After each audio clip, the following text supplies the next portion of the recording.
میں آپ سے سوال کرتا ہوں، آپ مجھ سے سوال پہلے میں سوال کرتا ہوں، لیکن پہلے آپ سوال کریں، مختصر جواب دینا، ماڈریٹر درمیان میں ہو تاکہ وہ پھر جب جواب ختم ہو جائے تو کہے کہ بس یہ کافی ہے نا.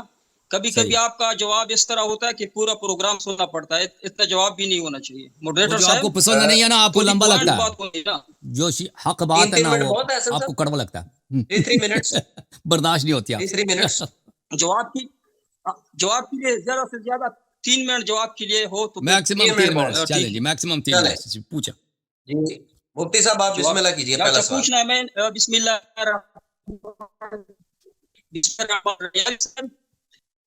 میرا سوال یہ ہے کہ جس طرح کہ اللہ جل جلالہ نے قرآن میں فرمایا انبیاء کرام کے لیے رسالت کے لیے اللہ نے فرمایا ہے کہ یہ جو رسالت، آواز آ رہی ہے آپ کو؟ سن رہے ہیں جناب، بتاؤ جی. درمیان میں کوئی اچھا، اللہ کا ارشاد ہے کہ ان اللہ اصطفى من الملائکۃ ورسلا ومن الناس. لوگوں کے لیے اللہ جل جلالہ نے قرآن میں فرمایا کہ یہ اللہ کی طرف سے پسند فرمودہ ہوتے ہیں، منصوص من اللہ انبیاء کرام ہوتے ہیں. اسی طرح امامت کے لیے یا سیاسی حکومت کے لیے، امامت نہیں سیاسی حکومت کے لیے یہ بھی اللہ کی طرف سے ہو. اسی طرح قرآن میں کوئی آیت ہے آپ کے پاس؟ اور یہ ساتھ ساتھ یہ کہ جب جو خلافت کے بارے میں ہم آیت پیش کرتے ہیں یا سیاسی بادشاہ کے لیے کہ اللہ نے ہمیں اختیار دیا کہ وَأَمْرُهُمْ شُورَى بَيْنَهُمْ، اپنے اختیار سے شورا کے ذریعے انتخاب کرو، تو جب ایک سوال کرو بھائی، ایسا اتنے جھوٹ آپ باندھ رہے ہو نا، اتنے جھوٹ پہ جھوٹ، میں کس کا جواب دے دوں؟ نہیں بات سن لیجیے. نہیں آیت کا مجھے جواب سوال دیکھ، اگر سوال دیکھ شیخ صاحب، اگر آپ چاہتے ہیں نا سوال جواب مختصر ہو تو سوال بھی ٹو دی پوائنٹ ہونا چاہیے نا. چلو مختصر کر دیتا ہوں، مختصر ایک فکر میں سوال کریں. جو امام کے آنے سے پہلے جو سیاسی حکمران ہوتے ہیں اس کے انتخاب کا طریقہ آپ کے اماموں نے بتایا ہے یا قرآن میں ہے؟ یہ بتاؤ. امام دیکھیں میرے محترم ناظرین، بات یہ ہے کہ کیا اسلام ایک کامل دین ہے یا ناقص دین ہے؟ اگر کامل ہے تو اس میں ہر چیز کا طریقہ کار ہونا چاہیے نا، اس میں یہ حکومت بھی آ جاتی ہے. اگر کامل دین ہے کہ اللہ نے دین کو کامل بنا کر بھیجا ہے تو اس میں ہر چیز کا بتایا گیا کہ بھئی آپ کا حکمران کون ہوگا، کیسے حکومت کرے گا، کس طریقے سے حکومت کرے گا، یہ ہونا چاہیے شریعت میں. اگر کہہ دیں کہ ناقص ہے تو پھر نہیں ہے بھائی، ٹھیک ہے نا. اگر ہمارے ہاں دین کامل ہے، ٹھیک ہے نا، دین کامل ہے، اور ہمارے ہاں اس طرح نہیں ہے کہ جو سیاسی حکمران ہے وہ شرعی حکمران کے ساتھ مختلف ہوتے ہیں. جو رسول صلی اللہ علیہ وسلم کے بعد جو مذہبی پیشوا ہے وہی سیاسی بھی پیشوا ہوگا، عسکری بھی پیشوا ہوگا، وہ معاشرے کا ہر لحاظ سے پیشوا ہوگا، خلیفۃ الرسول صلی اللہ علیہ وسلم ہوگا، امام معصوم علیہ السلام ہوگا. ان کے علاوہ جو لوگ حکومت کریں گے وہ شرعی نہیں ہے، وہ سیاست کے تھرو بنتے ہیں. وہ ووٹ لینے سے کبھی بنیں گے، کبھی وہ تلوار کے زور سے بنیں گے، کبھی کوئی وصیت کرے گا اب میرا بیٹا میرا بعد خلیفہ بنے، اس طرح بنیں گے. یہ شرعی نہیں ہے، تو ان کی خلافت ہی غیر شرعی ہے، ٹھیک ہے نا. ہاں ان کو چاہیے جتنا ہو سکتا ہے بھئی انصاف کریں، عدل کریں، ٹھیک ہے نا، اللہ کی دین کے مخالفت نہ کریں. یہ سب کے لیے واجب ہے بھئی، یہ سب کے لیے واجب، لیکن ان کی خلافت حکومت شرعی نہیں ہے. ماڈریٹر صاحب میں دوبارہ اس کو ٹائم دے رہا ہوں، میرا سوال سمجھ نہیں سکا. یہ جو آخری امام کے آنے سے پہلے جتنے بادشاہ آ رہے ہیں، حکومت حکمران آ رہے ہیں، ان کے لیے ان کی دین کا طریقہ انتخاب کے لیے کون سا طریقہ ارشاد فرمایا ہے؟ وہ قرآن سے یا حدیث سے دکھائے یا کسی امام سے دکھائے کہ آخری امام کے آنے سے پہلے جو بھی سیاسی حکمران ہوگا وہ اس طریقے سے منتخب ہوگا، وہ طریقہ بتائے شریعت سے. ہمارے نزدیک ہمارے ہاں یہ ہے کل رایت ترفع قبل قیام الحج علیہ السلام فصاحب الطاغوت. جتنے لوگ آئیں گے امام مہدی علیہ السلام کے آنے سے پہلے یہ سب کے سب طاغوت ہیں، یہ سب کے سب ظالم. جتنے لوگ آئیں گے طاغوت ہوں گے.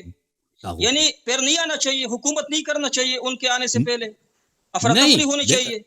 نہیں یہ بات بھی آپ کی غلط ہے. دیکھیں جتنے لوگ آئیں گے امام مہدی علیہ السلام اس وقت آئیں گے جب لوگ اتنے انصار ان کے پیدا ہوں گے جو ان کو سپورٹ کر سکیں گے، جو وہ پوری دنیا پہ حکومت کر سکیں، ٹھیک ہے نا. ان کے آنے سے پہلے شیعوں کو حکم ہے کہ حق ہمیشہ، دیکھیں یہ رسول صلی اللہ علیہ وسلم کا فرمان ہے، یہ متفق علیہ حدیث ہے اور بہت ہی کثرت کے ساتھ روایت کی گئی ہے. بدأ الاسلام غریبا وسيعود غریبا. اسلام کا آغاز ہوا ہے تنہائی میں، بے کسی میں. اسلام کا آغاز جب ہوا تھا بہت کم لوگ مسلمان تھے، بہت ہی محدود افراد مسلمان تھے، مسلمانوں کو مارا پیٹا جاتا تھا اور پٹائی کی جاتی تھی اور تانے دیے جاتے تھے کہ بھئی یہ گمراہ لوگ ہیں، پاگل لوگ ہیں. اور پھر اسلام، بہت سارے لوگ مسلمان ہو گئے بھلے کہ فی دین اللہ افواجا لوگ داخل ہو گئے، اور پھر ورأیت الناس یدخلون فی دین اللہ افواجا، اور پھر دوبارہ رسول صلی اللہ علیہ وسلم فرما رہا ہے کہ سیعود غریبا، بہت جلد دوبارہ اسلام غریب بنے گا. فطوبی للغرباء، انہی غرباء کے لیے، انہی چند افراد کے لیے جو اسلام کی اتباع کریں گے، وہی بہتر ہے. جو امام علیہ الصلوۃ والسلام کی غیبت میں دنیا میں ظلم بہی شمار ہوگا اور بدعتوں کی بادشاہت ہوگی، اور اہل حق کا کام یہ ہے کہ انتظار فرج کریں. افراتفری کرنا ہماری ذمہ داری نہیں کہ ہم افراتفری کریں، کہ یہ کوئی ذمہ داری ہے کہ ہم افراتفری کریں، لیکن یہ ہے کہ ہمارے نزدیک اگر ہم اسلامی حکومت بنانا چاہیں، یہ ہمارا حق نہیں ہے، یہ امام معصوم علیہ السلام کا حق ہے. اور ہم حکومت بنائیں تو کس کے قاعدے کے؟ جب کسی قانون کا ہمیں پتہ ہی نہیں ہے. حکومت بنانے کا قانون نہ قرآن میں، نہ سنت میں، نہ شیعہ کے پاس ہے، نہ اہل سنت کے پاس ہے. اگر آپ کہتے ہیں نا حکومتی قانون آپ کے صحیح مسلم بخاری میں، تو ہمیں وہ دکھاؤ. آپ کے کتب میں صرف یہی ہے کہ خلیفہ فاسق بھی اس کی طاعت کرو، یا خلفاء قریش میں سے ہیں، اس کے علاوہ تو کچھ بھی نہیں ہے نا. یہ طریقہ کا تو امام علیہ السلام کے آنے سے جتنے لوگ آئیں گے طاغوت ہوں گے. اس کا مطلب یہ نہیں کہ ہمارا کام ہے افراتفری کریں گے. ہمارا کام ہے کہ انتظار فرج کریں، دین کی خدمت کریں، لوگوں سے بہتری کریں. اگر کوئی حاکم آتا ہے وہ ہماری خدمت کرتا ہے، ہم پہ ظلم کم کرتا ہے، تو وہ بہتر ہے اس حاکم سے جو ہم پہ زیادہ ظلم کرتا ہے، ہمیں زیادہ مارتا ہے. لیکن سب کے سب ظالم ہوں گے، حکومتیں سب ظالم ہوں گی. آپ کا کیا ہے؟ میں کچھ دکھائے نا آپ کو، ہمیں کچھ دیکھیں. جواب دے رہا نہیں آپ اپنے ماڈریٹر صاحب سے بات کر دی. ایک منٹ ماڈریٹر صاحب، میں نے ان سے پوچھا کہ انتظامی امور کے لیے آپ کی دین نے یا قرآن نے یا آپ کے اماموں نے کون سا طریقہ بتایا؟ انتظامی امور تو چلانے چاہیے امام سے آنے سے پہلے. اس کا جواب اس نے نہ دیا. اس نے کہا کہ جتنے آئیں گے ظالم ہوں گے، تو اس کا مطلب ہے ہم اس کی اطاعت نہ کریں، ہم افراتفری کریں. حکومت چلانے کے لیے کوئی طریقہ کار بتایا؟ امام تو آئے گا، جب بھی آئے گا. جب نہیں آیا ہے تو جو حکومت ہم بنائیں گے اس کے لیے سیاسی افراتفری سے بچنے کے لیے، لوگوں کو انتظامی امور میں ایک کرنے کے لیے، یکجا کرنے کے لیے کوئی طریقہ قرآن اور حدیث نے بتایا ہے؟ چلیں آپ بتائیں نا، آپ بخاری مسلم ترمذی سے بتائیں نا، آپ بخاری مسلم ترمذی سے بتائیں. آپ نہیں دے سکتے، آپ جواب نہیں دے سکتے. میں نے بتایا نا، آپ کے پاس جواب نہیں ہے. جی میں نے بتایا. دیکھیں اگر اس نے جواب دیا ہے آپ دوہرا دیجئے، یا آپ بولے کہ اس نے جواب نہ دیا، اس کے پاس جواب نہیں. اچھا حسن علی صاحب، میں تھوڑا سوال آسان کرتا ہوں. میرا خیال ہے مفتی صاحب یہ جاننا چاہ رہے ہیں کہ اگر امامت کا کانسیپٹ ہے، جس طرح 12 اماموں کا نام لیا جاتا ہے، تو کیا ان کا کوئی طریقہ کار بھی وضع ہوا ہے کہ وہ کیسے آئیں گے؟ کہ ان کے نام ہی صرف ڈائریکٹ ہے، نظام نہیں ہے؟ نہیں، اماموں کا نہیں ماڈریٹر صاحب. امام تو آئیں گے، 12 امام ان کے منصوص ہے. جو امام نہ آیا ہو آخری امام، اس سے پہلے حکومت تو بنانا پڑتا ہے نا، لوگوں کو سیاسی اس میں نظم میں لانا پڑتا ہے. تو وہ سیاسی نظم کس طرح چلائے جب امام نہ آیا ہو؟ اس کے لیے قرآن اور حدیث میں کوئی طریقہ ہے؟ یہ تو کہہ رہا ہے کہ نہیں کہ جب تک امام نہ آیا ہو وہ پورے سارے کے سارے ظالم ہوں گے. تو ظلم سے بچنے کے لیے کوئی طریقہ اس کی دین میں ہے؟ ظلم سے بچنے کے لیے امام کے آنے سے پہلے ظلم سے بچنے کے لیے طریقہ ہے. دیکھیں جتنی حکومتیں ہوں گی یہ سب کے سب ظالم. دیکھیں جتنی حکومتیں ہوں گی، ماڈریٹر صاحب کا سن لے، ماڈریٹر صاحب کی سن لے. ماڈریٹر صاحب بتائیں. مجھے ان کا نقطہ سمجھ آ گیا ہے مفتی صاحب کا. وہ یہ جاننا چاہ رہے ہیں کہ جو بیچ کا جو گیپ ہے، مثلا وہ 20 سال تھے، 50 سال تھے، وہ 1 صدی گزری یا 2 صدیاں گزری، اس کے دوران کیا سسٹم کو جسٹیفائی نہیں کیا جائے گا کہ وہ حلال ہے تو کیوں حلال ہے، حرام ہے ناجائز ہے تو کیوں ناجائز ہے، پھر جائز کیا ہے اور ناجائز کیا ہے؟ لیکن چاہے شیعہ کتب لے لیں چاہے سنی کتب لے لیں نا، اس میں حکومت کا کوئی بنانے کا کوئی کانسیپٹ نہیں. یعنی آپ شیعہ کتب لے لیں، یہ مسلمان ادعا کرتے ہیں نا کہ ہمارے پاس دین کامل ہے، لیکن اگر آپ قرآن مجید لے لیں، شیعہ کتب لے لیں، سنی کتب لے لیں، اس میں آپ حکومت کیسے بنائیں، ٹھیک ہے نا، اس میں کتنے وزارت خانے ہوں گے، اس کے قوانین کیا، یہ کسی کے پاس نہیں. ان کے علماء نے اپنے سے کچھ قوانین بنا دیے ہیں، ٹھیک ہے نا. بہت سارے ان کے علماء کہتے ہیں ان کے اپنے اکابر بہت کہتے ہیں کہ ہمارے اور مغرب میں کوئی فرق ہی نہیں ہے. مغرب کے لوگ اپنے قوانین بناتے ہیں، اپنی عقل سے بناتے ہیں، ہم بھی اپنے عقل سے بناتے ہیں، بس ہم اس کا نام اجتہاد ہم نے رکھا ہوا ہے، اور کوئی فرق نہیں ہے کہ یہ بھئی اپنے سے قانون بنا دیا اپنے جیب سے. مثلا کوئی مفتی بیٹھ کے قوانین بنا دے کہ بھئی یہ حکومت کو اس طرح ہونا چاہیے. اس بات سے بہت فرق کرتا ہے کہ رسول صلی اللہ علیہ وسلم کا فرمان ہو کہ بھئی پیغمبر نے کہا کہ تم میرے بعد تمہاری حکومت کا یہ ڈھانچہ، یہ سسٹم، یہ قوانین ہونی چاہیے، یہ ڈپارٹمنٹس ہونے چاہیے، اس طرح کے کام کرنا. ہمارے پاس اس طرح کا کوئی نہیں، نہ شیعہ کے پاس نہ اہل سنت کے پاس. ائمہ طاہرین علیہم السلام ہمارے پاس جو ہے وہ امامت ہے. رسول صلی اللہ علیہ وسلم نے اپنا سارا اختیار منتقل فرمایا اپنے جانشین کو کہ میری جو، اور وہ جانشین نے پھر کسی اور کو نہیں دیا. حکومت کرنے کا جو حق ہے، حکومت بنانے کا جو حق ہے، ائمہ طاہرین علیہ السلام نے شیعوں کو نہیں دیا کہ تم بھی حکومت کر سکتے ہو، اس طریقے سے تم حکومت کرو، ٹھیک ہے نا. اس کا کوئی کچھ بھی نہیں ہے. اچھا اب ایران کی حکومت ہے، ایران نے وہاں پہ حکومت ہے، ان کی مولویوں کی حکومت ہے. اب ان کے قوانین کہاں سے؟ ان کے قوانین شریعت سے نہیں، ان کو نام اسلامی جمہوریہ ایران رکھا ہوا ہے، لیکن انہوں نے اپنا پورا ان کا جو کانسٹیٹیوشن ہے وہ فرانس کی کانسٹیٹیوشن کی کاپی ہے. جیسے پاکستان کی جو کانسٹیٹیوشن ہے وہ انسپائرڈ ہے برٹش کانسٹیٹیوشن سے، اسی نے انہی کے سسٹم پہ. وہ ایران کی جو بالکل وہ ان کا نظام ہے وہ بالکل جب قانون لکھنے کا وقت آیا صاحب فرانس میں تو اس زمانے میں ان کا ایک ساتھی تھا، ایک کا نام تھا بنی صدر، ایک کا نام ڈاکٹر حسن حبیبی. یہ دو حضرات فرینچ اچھی طرح بولتے تھے. ان کو بتایا کہ بھائی تم قانون ہمارے لیے آئین لکھو، اور انہوں نے آئین لکھا. کیا آئین لکھا؟ انہوں نے فرینچ جو کانسٹیٹیوشن ہے اس کا ترجمہ کیا فارسی میں، پھر انہوں نے توڑ موڑ کے کچھ اس میں آگے پیچھے اضافہ کر کے کچھ حذف کر کے اسی کو قانون بنا دیا. اگر یہ سمجھتے ہیں نا کہ ہمارے پاس کوئی اس طرح ہونا چاہیے، تو یہ نہیں، ہمارے پاس کچھ بھی نہیں ہے اس مسئلے پر کہ حکومت کیسے بنائیں ہم. نہیں، ہمارے پاس احادیث نہیں. کون ہم پہ حکومت کرے، یہ کوئی حدیث نہیں ہے. ٹھیک ہے نا، جیسے آپ لوگوں کے پاس بھی کوئی حدیث نہیں ہے. اچھا مڈریٹر صاحب یہ کہہ رہا ہے کہ اب جو ہے نا ہمارے یہاں پہ میں جواب دوں کہ ہمارے پاس ہے کہ نہیں.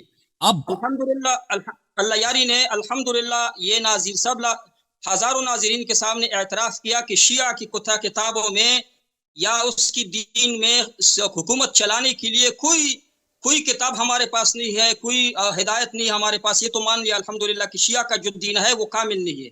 اہل سنت والجماعت کے پاس میں نے بتایا کہ حکومت بنانے کے لیے اللہ جل جلالہ نے اختیار دیا ہے مسلمانوں کو کہ اپنے اختیار پہ اپنے پسند کا آپ نے حکومت کا بادشاہ بنانا ہے. ہاں، وہ حکومت کس طرح چلائیں گے اس کے لیے سن لیجئے، اس کے لیے ہمارے پاس امام ابو یوسف رحمۃ اللہ کی کتاب الخراج ہے. ہمارے پاس علماء کی اجتہاد بتا رہے ہیں نا، مولویوں کے اجتہاد بتا رہے ہیں. امام ماوردی نے لکھا ہے الاحکام السلطانیہ ماوردی کی، وہ حدیث کی کتاب تھوڑی ہے، وہ اجتہاد کی کتاب ہے.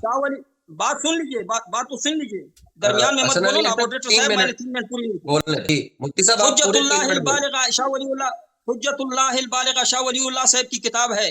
یعنی حکومت جس طرح نبی علیہ الصلوۃ والسلام نے حکومت چلایا، جس طرح خلفائے راشدین نے چلایا، وہ ہمارے کتابوں میں خوب اسی طرح درج ہے. انہوں نے حکومت تو چلایا ہے نا، اس میں مسئلے حل کیے ہیں خلفائے راشدین نے، نبی علیہ الصلوۃ والسلام نے. جس طرح انہوں نے حکومت چلایا ہے، خلفائے راشدین کا نام نہ لو، خلفائے راشدین اور نبی علیہ الصلوۃ والسلام نے سیاست کی، وہ ہمارے پاس محفوظ ہے. وہ مسئلہ بتائے، سیاسی مسئلہ بتائے کہ اس پہ ہمارے پاس اسلام میں کوئی ہدایت نہ ہو. میں مسئلے کا جواب دوں گا، کوئی بھی ایک مسئلہ بس بتائے. میں بتاتا ہوں، میں بتاتا ہوں. اللہ نے ہمیں اختیار دیا ہے. ہاں، عملی طور پر خلفائے راشدین نے ہمیں دکھایا کہ کس طرح ہم حکومت بنائیں گے. عملی طور پر حضرت ابوبکر رضی اللہ تعالیٰ عنہ کو مشورے سے بنایا گیا، عمر رضی اللہ تعالیٰ عنہ کو بھی مشورے سے بنایا گیا، حضرت عثمان رضی اللہ کو مشورے سے بنایا گیا، حضرت علی رضی اللہ تعالیٰ عنہ کا خود اعتراف ہے کہ مجھے مشورے سے قتل بھی کیا گیا نا. ہمارا دعویٰ ہے کہ میں ثابت کروں گا، یہ ہمارا دعویٰ ہے. ایک منٹ شیخ صاحب ایک منٹ دیکھو ایک منٹ شیخ ہاں بات پوری کرنے دیں، بات پوری. نہیں، میں سے کچھ پوچھنا چاہتا ہوں شیخ صاحب. دیکھیں شرح المجلہ، مجلۃ الاحکام ایک کتاب ہے، امام شامی شام میں وہ مرتب ہوا ہے، جو آخری خلیفہ تھے انہوں نے مرتب کیا ہے شرح مجلہ. اس میں تمام دفعات ہے، تمام قانون اسلامی قوانین جتنے ہیں دفعات شرح مجلہ میں وہ درج ہے. وہ مجھے مسئلہ بتائے کہ اس کے بارے میں اسلام کا کیا حکم ہے. میں ابھی بتاؤں گا. میں پوچھتا ہوں ایک منٹ شیخ صاحب اگر آپ یہ سمجھتے ہیں کہ مثلا شیعہ مولیوں نے حکومت کے متعلق کتاب نہیں لکھی ہے، شیعہ مولیوں نے حکومت کے متعلق بہت ساری کتابیں لکھی ہیں کہ حکومت کیسے ہونی چاہیے. ٹھیک ہے نا، میں نے آپ کی خدمت میں اب سن لو نا پلیز، اب سن لو. اب اس دو باتوں میں فرق ہے، ایک علماء کے اجتہادات ہیں اور ایک رسول صلی اللہ علیہ وسلم کے احادیث ہیں. دیکھیں، پیغمبر کے بعد کوئی حجت ہے، نبی صلی اللہ علیہ وسلم کے بعد کوئی نیا شریعت آنے والا ہے؟ مجھے بتاؤ نا. اجتہادیات میں حجت ہے، اجتہادی مسائل میں حجت ہے. دیکھو، یہ ہمارے آپ کے درمیان فرق ہے کہ ہم کہتے ہیں کہ اسلام کیا. اب سن لو، نئے مسائل کون حل کریں گے؟ نئے مسائل میں یہی بتاتا ہوں نا. نیا مسئلہ پوچھوں گا، آپ حدیث سے حل کریں. نیا مسئلہ پوچھتا ہوں، آپ حدیث سے حل کریں. میرا کام ہے، میں حل کروں گا. میں حل کروں. ناقص دین. اجازت ہے مجھے 2 منٹ بات کرنے کی. دیکھیں، بات یہ ہے کہ آپ کہتے ہیں کہ آپ کے علماء نے کتابیں لکھی ہیں، یہ علماء کے اجتہادات ہیں. ٹھیک ہے نا، کہ ماوردی نے الاحکام السلطانیہ لکھی ہیں، سیاست پہ کتاب کا حاکم کو کیا کیا کرنا چاہیے، حاکم کیسے بنتے ہیں. یہ حدیث نہیں. اجازت دینا بھائی، اجازت دیں. بات یہ ہے کہ کیا احادیث میں میں ابھی جو ہے نا میرے پاس میں ابھی دوسرے کالر ہیں جن کا ان کا اپوائنٹمنٹ ہے بھائی، ان کا ٹائم ان کو لیں گے. ابھی آپ کا ٹائم ابھی 1 منٹ ہوا ہے. ٹھیک بات کریں. ہاں، عرض یہ ہے کہ روایات احادیث میں آپ کے پاس کچھ بھی نہیں ہے. اب آپ کہتے ہیں نا کہ علماء کے اجتہادات ہیں، علماء کے اجتہادات، علماء کے خیالات ہیں، یہ کسی پہ ماننا اس کے لیے ضروری نہیں ہے، اس کا خیال ہے، اس کا فتویٰ ہے، یہ کسی پہ ماننا ضروری نہیں ہے. اسلام وہی ہے جو اللہ اور رسول صلی اللہ علیہ وسلم نے لایا ہے. ہمارے نزدیک اللہ اور رسول اور اہل بیت علیہ السلام نے جو لایا وہ اسلام ہے، وہ اللہ کا کلام ہے، وہ حجت ہے. باقی حجت نہیں ہے. علماء کے کلام حجت نہیں ہوتے. علماء اپنے سے بناتے ہیں کہ بھئی حکومت کو یہ کرنی چاہیے، یہ کرنی، مسئلہ یہ ہے تو یہ کرو. یہ باتیں یہ اگر آپ کو سمجھتے ہیں کہ یہ کسی کے لیے حجت ہے تو پھر ہمارا اور آپ کا مبنا اور ہے، مبنا فرق کرتا ہے نا. اگر یہ مبنا ہے تو شیعوں کے پاس بھی بہت ساری کتابیں ہیں، حکومت میں بہت ساری کتابیں، ٹھیک ہے نا. اچھا تو پھر مجھے بتایا کہ شیعوں کے پاس ایسی کوئی کتاب ہے کہ اس میں لکھا ہو کہ حکومت اس طرح بنانا چاہیے؟ حکومت دیکھیں وہ اہل ضلال ہے نا، وہ اہل ضلال. میں تو ان کو فاسق مانتا ہوں. امام نہ آئے، بات سن لے، جب تک امام آئے تو وہ حکومت چلائیں گے، لیکن امام نہ آیا ہو، کوئی بادشاہ آئے تو وہ بادشاہ کس طرح حکومت چلائے، بادشاہ کس طرح بنے، وہ کتاب بتاؤ. شیعہ ایک بہت بڑی قوم ہے، ٹھیک ہے. شیعہ میں ہر طرح کے مؤلف موجود ہیں، ہر طرح کے مفکر موجود ہیں، ہر طرح کے مختلف قسم کے جوانب میں بولنے والے موجود ہیں. لیکن یہ تشیع نہیں ہے. تشیع وہی ہے جو اللہ، رسول اور اہل بیت علیہ السلام نے بتایا. سمجھ میں آئی نا بات آپ کو؟ شیعہ میں بادشاہ نہیں ہونا چاہیے، حکومت نہیں ہونا چاہیے امام سے پہلے. ان کی بادشاہت اللہ کی جانب سے نہیں ہے. اگر کوئی بادشاہ بنتا ہے نا، یہ اس کی بادشاہت، دیکھیں بادشاہت وہی ہے دین کی. امام نہیں ہے، دیکھو پانی نہ ہو تیمم کرتے ہیں نا، ابھی امام نہیں ہے تو حکومت بننی چاہیے نا. یہ ہیں یہ جو حکومتیں بنتی ہیں، یہ اس طرح نہیں ہے کہ یہ حکومتیں یہ شریعت کے پابند ہوتے ہیں. جو لوگ حکومت بنتے ہیں نا وہ حلال حرام کے پابند نہیں ہوتے کہ بھئی یہ لوگ بیچارے ہیں، میں مجبور ہو کے حاکم حکومت بنتا ہوں. حکومت ہمیشہ سے رہی ہیں. ہاں اچھا ایسا حدیث بتاؤ کہ امام نے کہا ہو کہ جب تک میں نہ آؤں تو حکومت نہ بناؤ، یہ حدیث بتاؤ. بہت زیادہ کونوا احلاس بیوتکم. نہیں، جب تک میں نہ آؤں میرا انتظار کرو. کل رایت ترفع قبل قیام الحجہ. قل کونوا احلاس بیوتکم کل رایت ترفع قبل قیام الحجہ علیہ صنف صاحب والطاغوت. اوکے، تو آپ جو کہتے ہیں نا کہ دین کامل ہے، تو آپ قرآن اور سنت سے یہ دلیل نہیں ہے. دیکھیں بھائی صاحب معاف کرو، آپ کی جہالت بھائی صاحب معاف کیجیے گا، ہم ایک دوسرے کی بات کو نہیں سمجھ. دیکھیں میں نے دوسرے سے بات کرنی ہے. ہاں دیکھو شیخ صاحب، یہ باتیں جو ہے نا، ایک ایسا شخص جو وہ سمجھتا ہے کہ میں سمجھتا ہوں، دوسروں کو سننے کے لیے تیار نہیں ہے، اس کا مبانی میں ہمارے اور آپ کے مبانی میں بڑا اختلاف ہے، ٹھیک ہے نا. تو اس میں اس طرح جلدی میں بات کرنا آسان نہیں ہے. اس موضوع پہ سب کبھی نشست رکھ لیں نا، اس موضوع پہ آپ الگ نشست رکھ لیں، کیونکہ یہ تو بڑا لینتھی موضوع لگ رہا ہے. آگے کسی اچھا پوچھ لے یہ سوال، یہ ہم سے پوچھ لے، ہم جواب دیں گے. جی حسن صاحب سوال تو بہت سارے ہیں نا. میں آپ سے یہ پوچھنا چاہ رہا تھا کہ عثمان کی کون کون سی غلطیاں تھیں جن کی وجہ سے ان کو صحابہ نے قتل کیا. مفتی صاحب آپ کے پاس 3 منٹ ہے، بولیں آپ. اور اگر آپ کہتے ہیں صحابہ نے قتل نہیں کیا، تو اگر آپ کبھی چاہیں تو ہم گفتگو کرتے ہیں کہ عثمان کس لیے قتل ہوا، ٹھیک ہے نا. اور کیا ان کے قتل میں عائشہ ملوث ہیں، طلحہ ملوث ہیں، بڑے بڑے صحابہ مدینے میں موجود تھے، کسی نے عثمان کو نہیں بچایا، عثمان پہ پانی کاٹا گیا، عثمان کو پانی نہیں دیا. میں جواب دے رہا ہوں، جی بسم میں جواب دے رہا ہوں. یہ سراسر الزام اور جھوٹ ہے کہ حضرت عثمان رضی اللہ تعالی عنہ نے غلطیاں کی ہے، اجتہادی غلطیاں ہو سکتی ہے. سن لے، حضرت عثمان رضی اللہ تعالی عنہ نے کوئی ایسی غلطی نہ کی ہے کہ کوئی صحابی اس کے خلاف کھڑا تھا. حضرت علی رضی اللہ تعالی عنہ اور ان کے بیٹے ان کے پہرادار رہ چکے آخر عمر میں. حضرت علی رضی اللہ تعالی عنہ اور ان کے بیٹوں نے حضرت عثمان رضی اللہ تعالی عنہ کا دفاع کیا، ان کے گھر کے دروازے پہ کھڑے ہو کے ان کا پہرا دیا ہے. تمام صحابہ کرام عثمان کو چاقو کس نے مارا تھا؟ عثمان کو چاقو کس نے مارا تھا؟ حضرت عثمان رضی اللہ تعالی عنہ کی شہادت ایک حدیث کے پیشگوئی کے مطابق ہوئی ہے. نبی اس نے چاقو مارا تھا نا، مارنے والا صحابی تھا کہ نہیں تھا؟ عمرو بن الحمق الخزاعی، عمرو بن الحمق الخزاعی، عمرو بن صحابی ہے. مجھے جواب موقع نہیں دے رہا جواب کا. ہمارے ایک منٹ ماڈریٹر کچھ کہنا چاہ رہا ہے. ایک منٹ ماڈریٹر کیا کہنا چاہ رہے ہیں، بولیں. میں کہہ رہا ہوں حسن صاحب مفتی صاحب کا جواب لے لیں. یاری بھاگ رہا ہے مجھ سے. نہیں بس یہ بات جو ہے نا لمبی ہے، یہ بات لمبی ہے. یہ اس بات پہ دلائل کے ساتھ گفتگو ہونی چاہیے نا. یہ اس طرح میرا سوال سن لیجیے، ابھی نہیں سوال سن لیجیے. دوسرا منتظر ہے نا، ان کو ٹائم دیا ہوا ہے، پہلے سے ٹائم دیا ہوا، وہ آدمی پہلے سے ٹائم دیا ہوا، اس بیچارہ منتظر ہے، اس کا حق بنتا ہے. بہت شکریہ رانا بھائی، بہت شکریہ، اللہ کو عزت. بہت شکریہ. دونوں کا تھینک یو.